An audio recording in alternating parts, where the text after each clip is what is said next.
Welcome, everybody, to another episode of the Talking with Heroes talk show program at the 2016 R4Alliance.org conference. You can find out more about all the videos that we've been filming here and that we'll be doing next at Eagle Rock Camp in North Carolina on thankyoufforyourservice.us. And we're here now with one of the folks that was a speaker. Her name is Christina Olds, and she's the author of a book called Fighter Pilot. Welcome to the program. Thank you. So tell us a little bit about this book. It says the Memoirs of Legendary Ace Robin Olds. Yes, my father was a World War II and Vietnam triple ace fighter pilot and quite famous as a leader and an excellent fighter pilot. He's so renowned that current active duty pilots have usually know about him, and his picture is up in many squadron operations rooms around the world. So talk a little bit about what his company.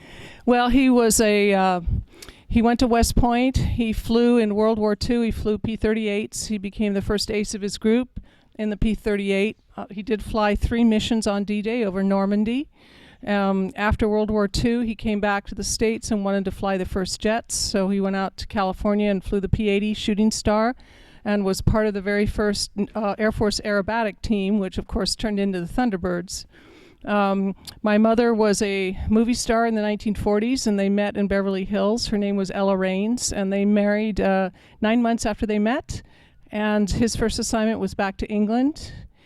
With RAF Squadron 1, and he's the only American who's been asked to be the commander of RAF Squadron 1.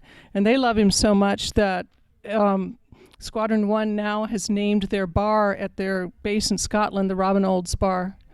And so after that, he had a series of assignments in Germany and North Africa, and then back to England. And 5 years in the Pentagon and the War College, of course. Then he went to Vietnam, where he became really famous as a 45-year-old full-bird wing commander flying 152 missions north into North Vietnam. And when you shoot down 5 MiGs, you get sent home as an ace. He didn't want to get sent home away from his guys, so he only confirmed 4. Always kept that a secret, and we do have confirmation that he did get number 5, but he never wanted to confirm it and get sent home. Came home, was hauled right into the White House to meet with President Johnson, and Johnson asked him to let him give him his opinion on how the war was going, and my dad said, "With all due respect to you, sir, as my commander-in-chief, get us out of this goddamn war." Excuse my language. And Johnson said, "Well, how do you expect me to do that?" And Robin said, "It's simple, just win it. We can win it right now. But you won't let us bomb the harbors, you won't let us attack the supply lines, you won't let us attack their air bases. There's no way to win it, we're hamstrung, but we can get out of there in a week if you just say so."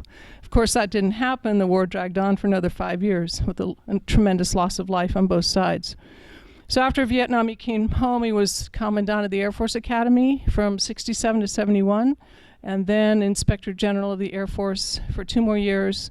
Retired as a brigadier general, moved to Steamboat Springs in the mountains of Colorado and skied and played golf and fly fished, which is very relevant to this group here.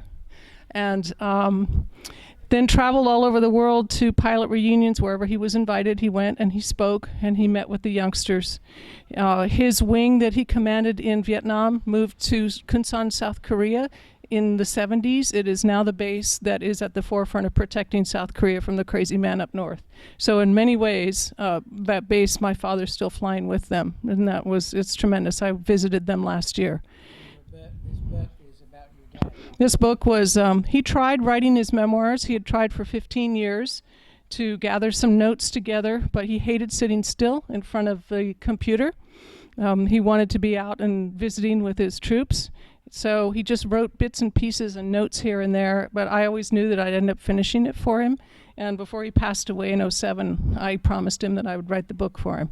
And so it's tremendously gratifying to me how popular it's been. It's almost mandatory reading among fighter pilots today. So I get to go around and talk at bases and Air Force museums and air shows all around the world and meet pilots from everywhere. That's great. So how do people get the book?